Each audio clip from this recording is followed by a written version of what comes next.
大家好，欢迎收听收看老孙勺书。话说啊，在20世纪90年代的时候，美国好莱坞有一个小编剧，对自己的工作不太满意，想辞职，但是呢又有点舍不得。为什么呢？一来啊，他之前已经干过有50份工作了，而且覆盖面很广，包括什么侦探、建筑、教英语，甚至还在法国巴黎的一家宾馆干过，所以对他而言呢，一时也不知道还能干些什么。二来啊，作为一名好莱坞的编剧啊，他有机会接近好莱坞的精英们，他对这些精英们的上位史非常感兴趣，很想知道他们是如何获得权力的，所以就先接着干吧。在对这些精英的观察中啊，他发现这些精英们呢，为了获得权力，手段虽然很高明，但是呢，见不得人。而且经过深入思考后，他发现啊，从纵向上看呢，这些精英和历史上那些权倾一时的人物没啥区别。横向上看呢，这些精英啊，跟其他行业的那些当权者获得权力的过程没什么两样，一样的暗黑。平时呀，这个小编剧想跟别人一起讨论一下这种情况，或者说分析一下这种现象吧，因为他想了解的更多。可是呢，没人愿意搭理他，因为这种话题大家都避之不及，所以他只能去小说呀、电影啊、电视剧里边看看一些类似的情节。后来他索性就自己归纳整理了，那这是个典型的爱学习的好青年啊。他把这些获得权力的方法分门别类细细梳理，一不小心还把这个权力的获得方法变成了系统了。所以他就琢磨要不要写本书。说干就干，他就主动联系那些出版商。你别说，还真有出版商对他要写的书感兴趣，催他赶紧写。他最终决定改行当作家吧，反正啊，对于这种已经换过50份工作的人来说，改行也没什么压力，如丝般顺滑。书出版之后呢，还没等他继续换工作，他得知这本书啊大卖。据目前统计啊，这本书仅在美国就卖了有120万册之多。这本书还上了《纽约时报》畅销书的名单，还被翻译成了24种语言，读者群很广。其中最引人注目的呀，是这本书尤其广受监狱服刑犯和社会名流的欢迎。想不到这两个反差巨大的群体会因为这本书而找到共鸣。不过呢，这本书由于内容太过暗黑，以至于美国部分监狱禁止借阅此书。这本书呢，就是出版于1998年的《The 48 Laws of Power》，中文版名字叫做《权力的48条法则》，或者《权力48法则》。这个小编剧的名字叫做罗伯特·格林。由于这本书，他变成了一位职业作家，后来还出版了多本畅销书。他的身份呢，也由编剧变成了畅销书作家，他的命运也就此改变。这本书的特点呀，是例子特别多。48条法则，每条都通过多个例子加以说明。对于实战而言，通过例子来说明是最有效的。这本书干货满满，要是一期勺完了，那就太可惜了。咱们呢，分期学习，每期勺它个几条。不过这里要做一个声明，千万不要用这些法则去作恶。好，书归正传，咱们来看看这本书里到底给出了什么样的暗黑法则。第1条，永远不要盖过上司的光芒。作为下属，让自己表现得比上司优秀是件危险的事情，无论你的初衷是什么。毕竟上司又没耐心琢磨你到底是怎么想的，只要他觉得不高兴了，你就危险了。我们来看一个例子。1661年，太阳王路易14的首相朱利斯·马萨林去世。作为路易14得力干将的财政大臣尼古拉斯·傅凯觉得机会来了，是时候升官当首相了。可是国王路易14紧接着居然把首相这个职位给取消了。傅凯突然觉得，这不会是针对我的吧？毕竟我是首相的热门人选，我是不是失宠了？好害怕呀！于是他想出了一个奇招，以庆祝自己的城堡落成为名义，办一场盛大的宴会，借此展示自己的办事能力。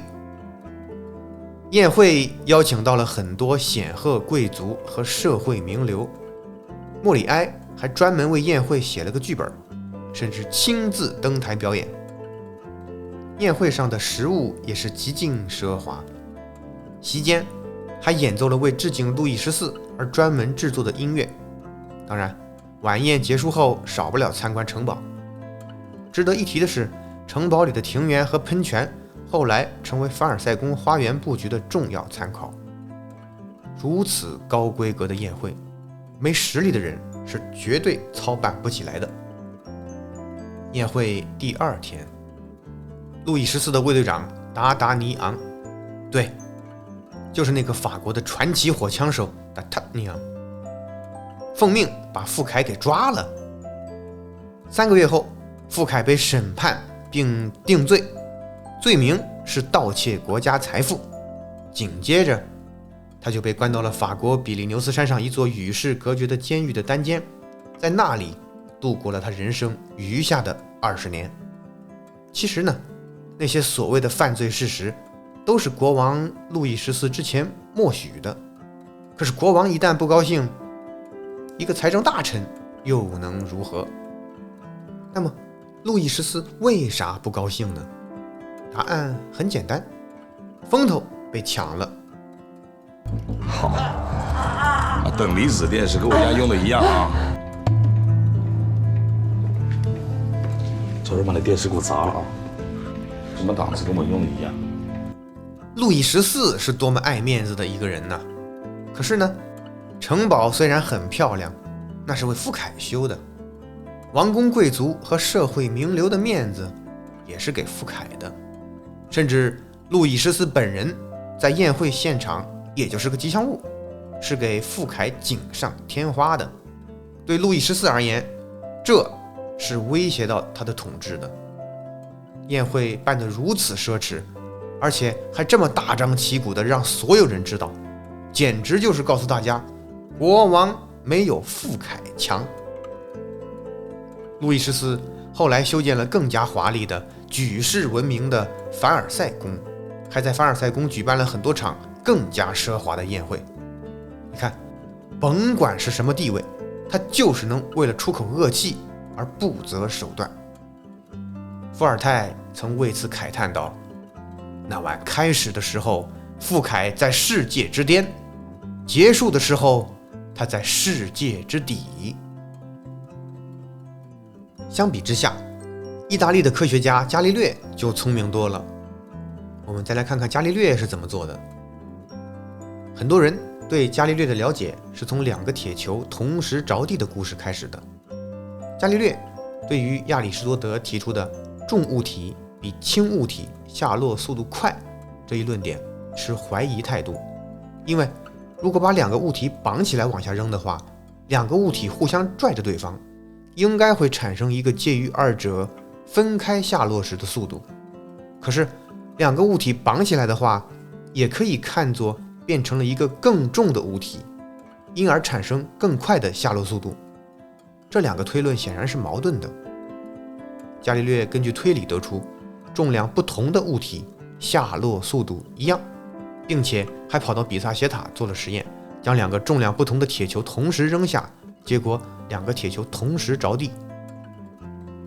伽利略在天文学上的贡献也相当巨大，他制造的天文望远镜证明了月球表面并不像前人所以为的那么光滑。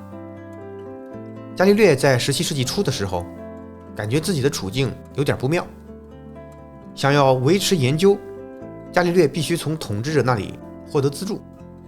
和现代社会科学家写项目申请书不同，伽利略需要时不时把自己的一些发明创造送给最重要的资助者。比如他在发明军用罗盘后，伽利略把罗盘送给了贡扎加公爵，同时把使用说明书送给美第奇家族。两位统治者都非常感激，通常都会回赠礼物。可是伽利略想要的是钱，否则连生活都没着落。1610年，伽利略发现了木星的卫星，他仔细琢磨后，灵光一闪，我要把这个惊人的发现献给，且只献给美第奇家族。这里需要先做个简单的背景介绍。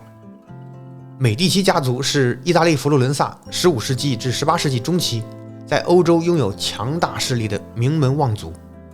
早在1540年的时候，科西莫一世刚建立美第奇王朝不久，就把众神之王朱庇特，或者说 Jupiter， 确定为美第奇家族的象征。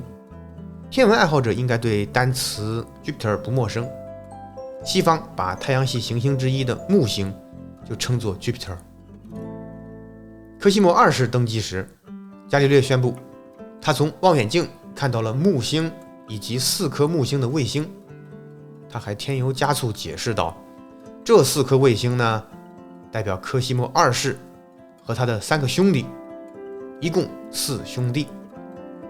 所以4颗卫星绕着木星，就好比凡间的这4个兄弟围绕着科西莫一世。美第奇家族一听到这个，那真是开心坏了，因为这等于向世人证明美第奇家族的统治合乎天意。伽利略报告了这一发现后，就趁热打铁，找人制作了一枚徽章。徽章上的图案是坐在云端的天神 Jupiter 和4颗环绕着 Jupiter 的星星。然后他把徽章献给了科西莫二世，强调了美第奇家族和天上的星星是相对应的。